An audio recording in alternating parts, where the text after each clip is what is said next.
Cette caravane de sensibilisation organisée ce vendredi 26 octobre à Ila-Kondji s'inscrit dans le cadre de la mise en œuvre du programme d'activité du projet Libre Circulation qui a pour objectif la libre circulation des personnes aux frontières de Semenkrake et d'Ila-Kondji.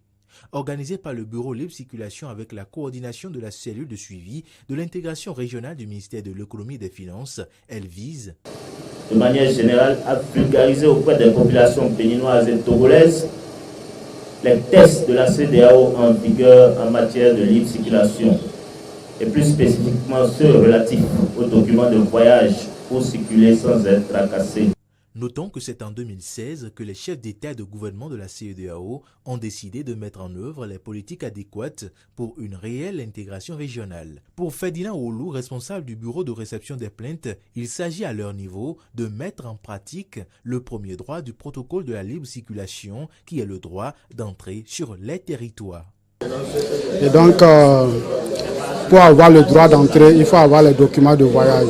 Et ces documents de voyage, je pense que vous le savez, c'est au niveau de la CEDEAO, c'est le passeport national, le passeport CEDEAO, le carnet de voyage CEDEAO et ou la carte d'identité biométrique.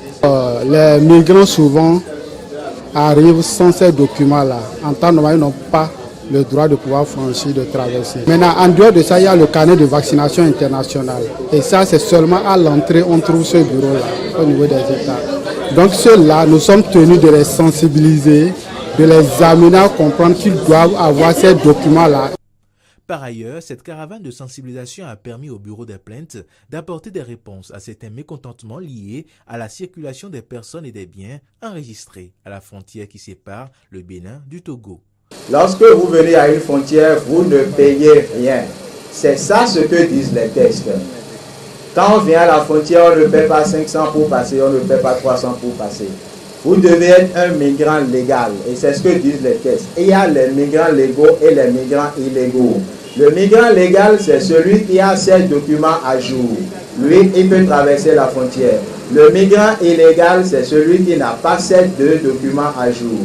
Lorsque vous n'avez pas ces documents, vous pouvez aller vous faire délivrer au service de l'immigration un laissez-passer. Et c'est ce laissez-passer-là qui tient lieu de carte d'identité ou de passeport pour traverser la frontière. D'Ila-Kondji, la caravane a pris part à Goué et Grand Popo pour finalement revenir sur le lieu de départ. Pour les organisateurs, ces sensibilisations qui ont démarré en janvier 2017 donnent déjà des résultats positifs, car, note-t-il, plusieurs riverains et migrants ont désormais leurs pièces d'identité à jour.